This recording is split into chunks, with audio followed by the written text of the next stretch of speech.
Welcome back to Open Studio. Okay, so I did it again. I did it again. I recorded this entire video with no audio. I know. And it's the 50th whatever. So, why not screw it up? So anyway, welcome everyone. I hope you're all having a good week. This is the 50th. It's kind of the 50th. It really should be the 49th because I forgot to label another one. So that goes into the what could go wrong moment for these. But here we are. So what I want to do this episode is to work kind of on the tighter details on the top. Those little, the gauge and the shifter and the gas cap and things like that. That's really what we're doing. Now there's going to be a lot of hand waving like I'm doing right now because I'm talking about something that I can't remember what I was talking about, but I'm assuming it's the same thing, so we're going to go with that. Oh, I'm so sorry, everyone. I will get used to pushing the turn on the microphone button, I promise. All right. What I was talking about, from what I remember when I did this a couple of minutes ago, was that when you get into a painting like this where it's super involved, and not only that, there's a lot of the same kind of thing, like doing the tank, all the rust and that texture over and over and over again.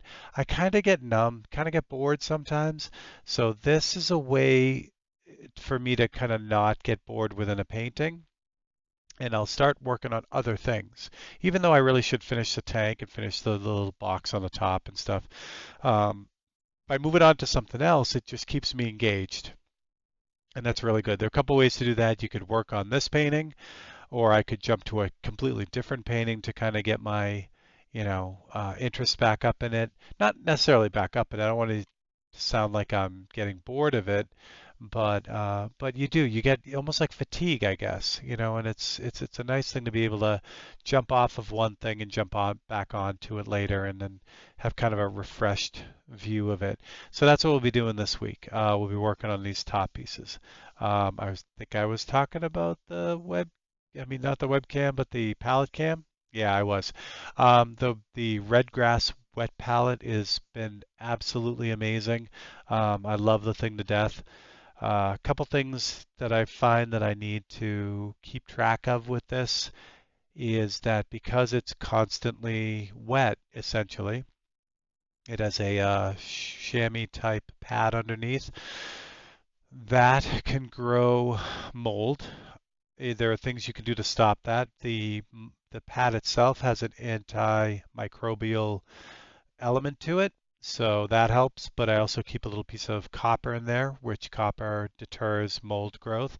And then you can just pull the pad out and rinse it out and put it back in, and you're ready to go. In the summertime, when it's really humid, it's important to keep up with that because it can get kind of skunky if you don't keep up with it. And the thing is amazing, and it's worth keeping it pristine and working all the time. Again, it's easy. You just rinse it out and you're ready to go. So that's what I was talking about there. And then I think I reversed the order. I was talking about getting bored. So now I'm mixing up the burnt umber and the black, a little bit of red oxide as well. And what I'm doing is I'm grabbing the paintbrush, and what I'm going to do is I'm going to define all the sharp edges with this. Yeah, there we go. Put down a little bit of umber now. I remember this because I just did it a minute ago. Sorry. Um, so the paintbrush defines all the edges on these little bits and pieces that I'm going to be doing. And the paintbrush does a great job at giving you a really, really, really sharp, tight edge on things. And that's really nice. The airbrush doesn't. It can if you use a template, but sometimes you just don't want to cut templates out for everything. Sometimes you just want to get to painting, and that's where this back and forth between techniques really is not only keeps your interest up in it, as I was talking about before, but it also just adds to the whole, like, how did you do it type of thing. It isn't immediately obvious anymore that, oh, that was done with an airbrush template or that was done with a paintbrush. Now we're kind of all over the road across the entire painting, and that's really great because it really makes the painting just a painting now. It's not a series of techniques. It's really this cohesive thing. So developing the sharp edges with the paintbrush is a really great way to go. It's just a nice thing, and I find I do both. I don't want to say I use one more than another. Sometimes it's specific. You know, you really need to get that super sharp line in, and that's the only way to do it with a paintbrush. But in this instance, I know that I was just kind of defining edges. They come out fairly cartoony when you do this, and this is one of the things about relying on only one technique. If I were to just use a paintbrush in this, it's a little bit tougher to get the soft fades as those shapes transition around the light to dark or dark to light. But between the two, the airbrush and the paintbrush, it really like you again, I say it all the time. You're relying on the strengths of each. So this dark umber color, it's black and burnt umber, really works well with all the rust color. It really ties in well with all that. So I'm able to go and cut in all these little sharp edges that would normally be kind of, you know, they would need a template or a stencil or a freehand shield to get them in tight, but the paintbrush immediately locks them all in, which is really great.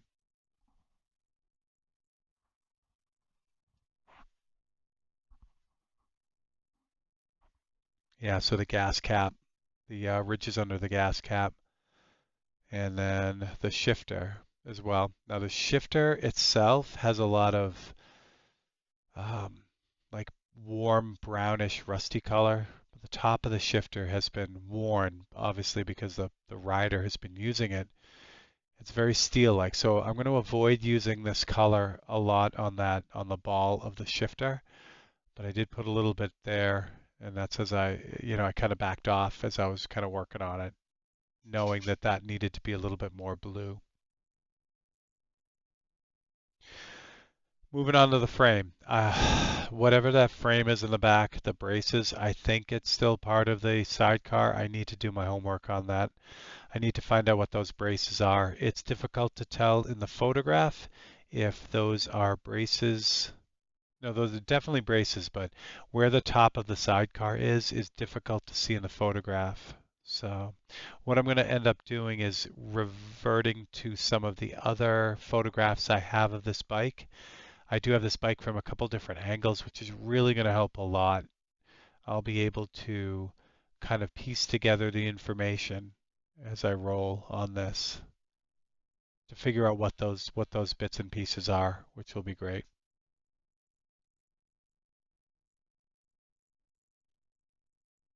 And yeah, so the bracket or the bar that moves down from the shifter, and then the tank right there where I'm painting right now, that's got all the same kind of mottled texture that the rust has, but in that very small triangle right there, it's easy to just kind of paint it out because it's going to be really dark anyway. So I could just kind of roll in with it and lock it all in. And that's basically what we're talking about there is the difference in how dark that tank is going to get ultimately, and that really what I'm doing is I'm just popping in the edge of that shifter now. There'll be a really nice shadow underneath that because it sits over the tank by probably about a half an inch, 3/4 of an inch maybe. So that shadow that it casts on a tank will really like kind of move from right to left across there.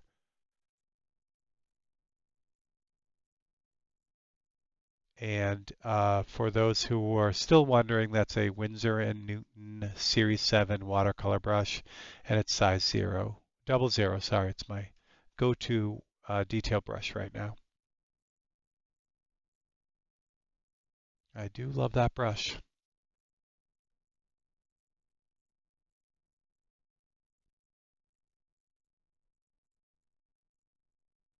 Definitely have to do my homework on that sidecar. I got to figure out what's going on there. Ultimately, and it's funny, it's such a small part of the painting. If I paint it exactly like it is in the photograph, it's going to work. But it's also really nice to understand what's happening there so that I can make adjustments if I need to. So if I can't find the answers that I need, I will paint it just like the photo I have, and it is what it is.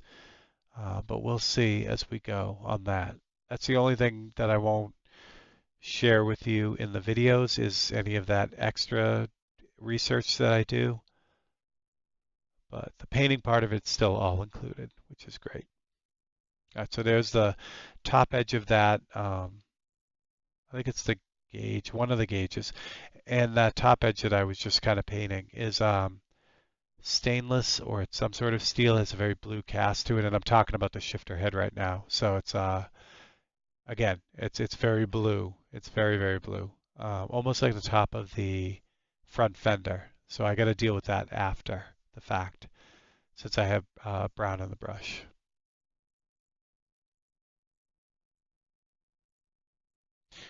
In hindsight, again, this is nice that I'm doing this after I actually did this. I should have continued on that paintbrush work on the bottom of the box there and on the ridge on the top of the box, but I did not. I was just concentrating on getting going. So my guess is I'm moving on to the same color. Oh no, I remember what I did now. Again, because it was only like 10 minutes ago. I am moving on to black. So it's just straight black. So the idea behind this is there are two ways to approach this. I can I can go for the value first and then add the color after, or I can kind of do a dual like color and value at the same time. It depends on what you're doing. So for this area here is extremely detail oriented. I need the airbrush to work really, really well in here. And by adding the color into it, which is the raw umber doesn't want to spray very well, so that'll compromise the ability of the airbrush to create really nice detail. So in this instance, I'm going to go after the value first with just black and then tint it after with the brown to get the color. And that'll allow me the performance out of the airbrush that I need and then worry about the color after.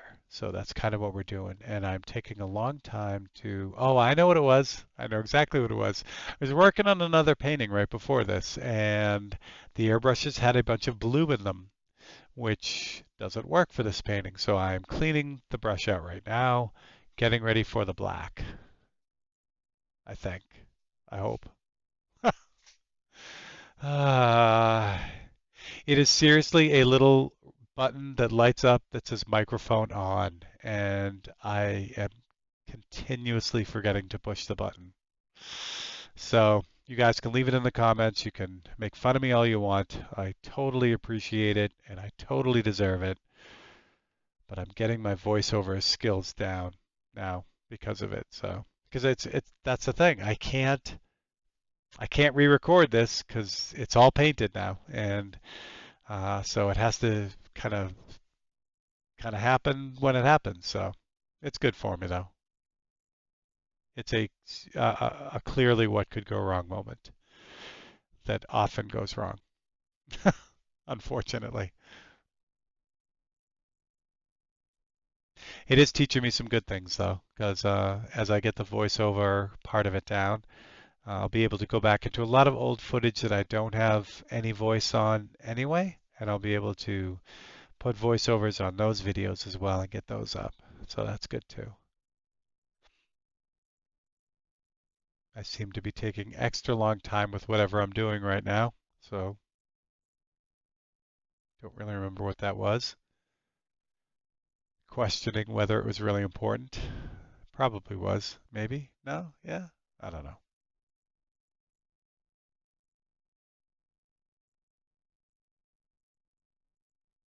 Yes. Get the camera closer. Focus that thing.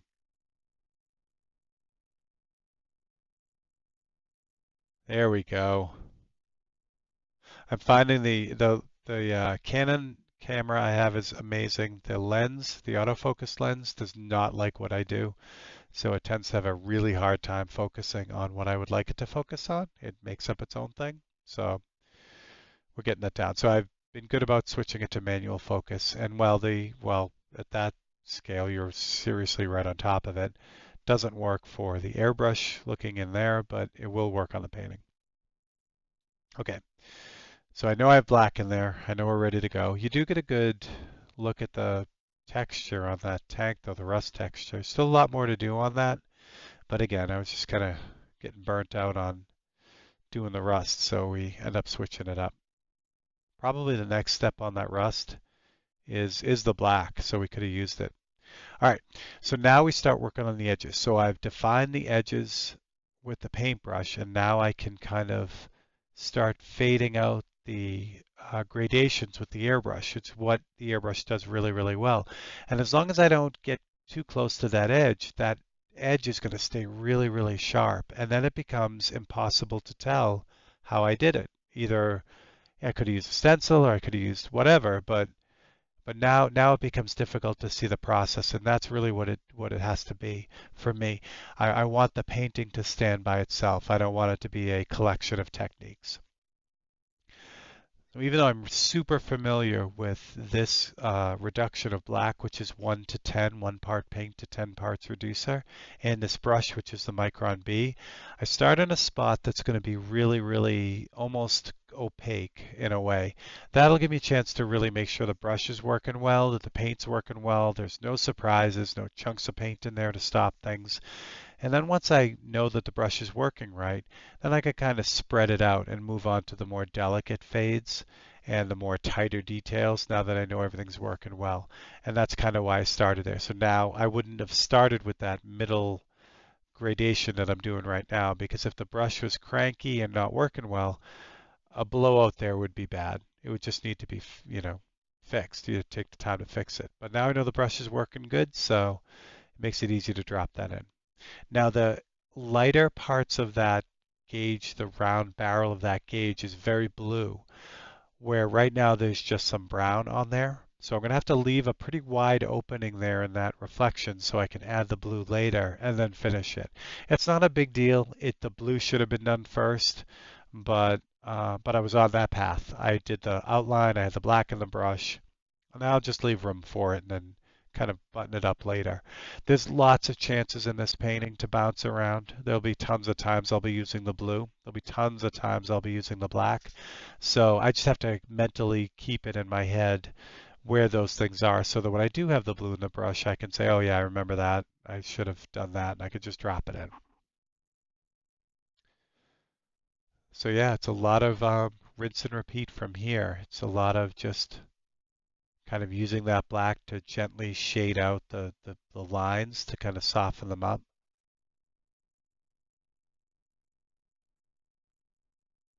And add those softer details that the paintbrush really can't do. And this brush with this paint can get almost down to the paintbrush. I mean, really, really close. So you can do a lot with it. It's built for that. It's not built for everything. It's built for just this. So in my lineup, essentially from detail to soft, it goes the paintbrush to this Micron B, to the Micron C, to the HPC, and then to the CS, and then from there it's just spray gun stuff. But that's the scale, that's the scale of fineness of the way things go, sharpness that each one of them produces. And this is what I mean about kind of, mixing things up. I was working so much on that rust and that repetitive, like kind of scumbling and modeling that the rust has in the tank. You just kind of get burnt out. So it's nice to be able to just say, okay, now I'm going to really focus in on that tight, the details and have the black in there, and it makes things interesting. And it's all got to get done anyway. So this just really keeps a painting like this going, especially when it's a long haul painting like this one. And you see how it just, those fades away from the sharp edges just kind of pull it all together, just make it look like the way it's supposed to look. And again, that I don't know, it just really kind of comes together, the way it's supposed to. So that's what we're looking at. And again, it's over and over. It's just that subtle shading against that tight paintbrush edge really pulls it together. I know I keep saying it but it does. Oh, that frame. All right, I gotta figure out that sidecar. I know I've been saying it for the last 10, 15 episodes, but I'll figure that out.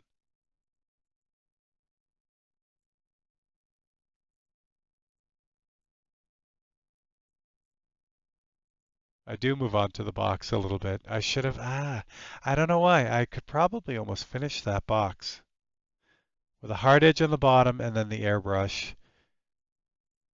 The part I'm doing right now is a part of the clip, but the part right directly to the right of that, between that and the little screw there, that's actually background. Just as the part just below the handlebar and in between the like the handlebar and the fork right there, it's kind of a tan. That's also background. So there needs to be some work done there too as well to kind of tie it together. It's one of those things that if I didn't do anything to it at all, like if I just got the value close, it's going to be fine. I'd love to resolve it though. We'll see. And stuff that's going on right now on the top of that I'm working on now is actually the details on the top of that tag. So there's the background. That's what I'm talking about right now. So what I ended up deciding to do is just kind of fade a gray over it. It really should be the background color, which is a specific gray. It's a gray that's mixed up. Just spraying black on there really light isn't going to do the job. But it's a good start. So I'll leave it, I kind of started that and then just backed out and thought better of it. Same thing with the other side. That should also be background, the area I just sprayed. It should match the area above the handlebars right there. So we'll have to deal with that as well. A lot of that stuff is just stuff you kind of come across as you're working. On a painting this involved, I really should be keeping notes so that I don't forget anything. Like if I see something like that now, I just make a note of it and then I can run back to it. However, it's rare that I see something like that and then not get back to it. So currently the mental note keeping is sufficient enough, I guess. I'll say that and watch. At the end of the painting, I want you all to look at that spot, and if it's not done yet, you can roast me accordingly. All right, so now the knife. What I was doing here, there are two ways to kind of go about this part of it, and this is really re-establishing hard edges on the other side of that. So I've established the hard edges with the paintbrush, but sometimes, airbrushing kind of gets too far into it and covers up a sharp lighter edge. So you have to go back in and reclaim these edges. So there are two ways to do it. You can do it with an eraser, but sometimes when they're really, really tight and small, the X-Acto blade is a good way to go. You can just roll in there and really like scratch that out. The thing is with the X-Acto blade is generally it's extremely aggressive. It'll burn right down to the whatever the base coat is, and in this case it's the clay of the clay board. It's fine on this because on that little cap it's in the direct light, so it's very bright. But it's also great for little highlights as I'm doing. I can do this now because I have them much brighter than they're going to be in the end. So as I continue to work on this, those little scratches are going to have a little bit more airbrush kind of, overspray on them, and it'll kind of smooth them out a little bit, not make them as bright and obnoxious as they are as I put them in right now. So it's rare that I'll put these scratches in as the final highlight unless it's a really bright, clean highlight. If it's like this, where they're kind of not a dirty highlight, but kind of buried in there, just different than what's already on there, I'll put them in somewhere in the middle and then go back in with the airbrush as I'm working, and then they just naturally soften up as I work. So that's kind of what I'm doing here because there's a lot of that, a lot of those parts that have human interaction on them, like the gas cap itself. They're grabbed a lot, they're opened a lot, so they're not patinaed. They have a kind of a sharp highlight to them. So that's kind of what I'm doing there. Talking about the blue that I missed, and I showed the fender because that entire gauge there, the black gauge and the shifter knob as well, have that same blue patina again from the raw steel that's just been either exposed to elements directly or has had, like I said, that repeated human contact that just smooths it out. So I got to get that all in there too. This is a little mistake. Use the black on there to kind of shade the top of the tank or the box there, and I got a little bit of overspray or a little bit of spidering, so the aggressive eraser takes that right off. And this is the same kind of thing. It's brown, the way this fades up onto the top of that, but I'm going to grab the value of it with the black and then tint it with the brown later, usually or probably when I go to do the rest of the rust on the tank, I'll have the brown on the brush. So right now I'm just getting that fade on the top in the value.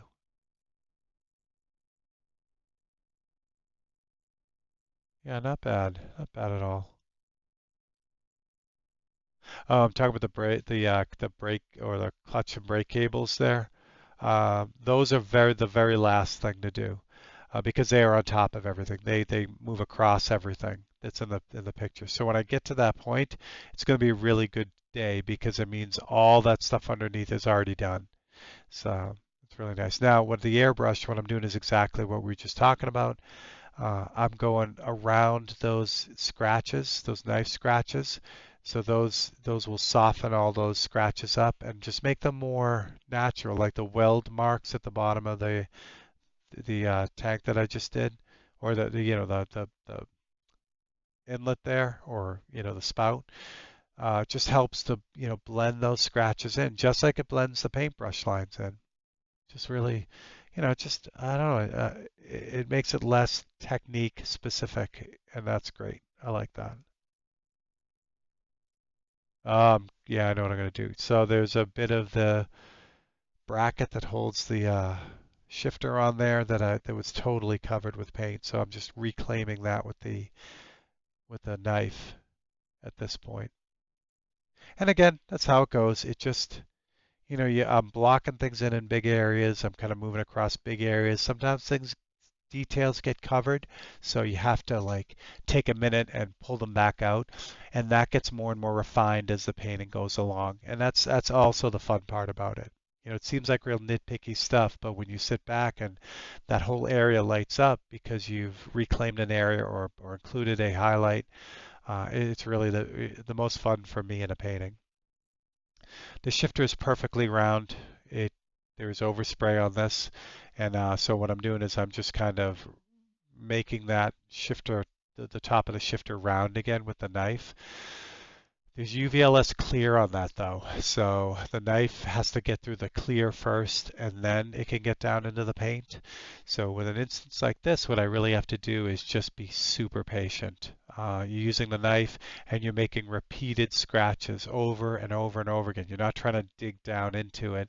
So what I find when I do that, it's just a mess. It just, it's not smooth.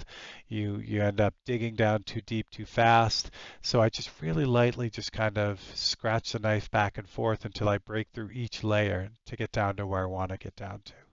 And that's how that happened. I really didn't even need to do that. I could, when I get to that point, I'll probably cut out a template for that and base the whole thing in a really kind of a steel blue because it is really different than the rest of the bike, again, because it sees so much contact.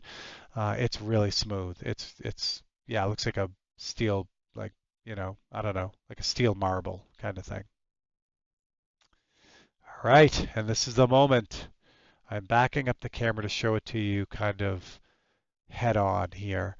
It's important at this point because when you get tied into these really tight details, you kind of lose track sometimes of the big picture. And it's always good to sit back when you're working on the really tight details. And you can see how those really, small areas and the little teeny weeny highlights all now kind of gelled together to form that complete image. And that's what we got. All right, so while I'm talking, I'm going to say it now. I want to thank you all for hanging in there for all these episodes and the future episodes to come. Please like and subscribe. Share it if you know someone who'd really love it. I'm having a blast doing this. I'm excited. We're on episode 50. I have no idea how many they're going to be, but I'm glad you're all here with me. So for Steve Leahy and Open Studio and this great Harley bike. I will see you guys all on the next one.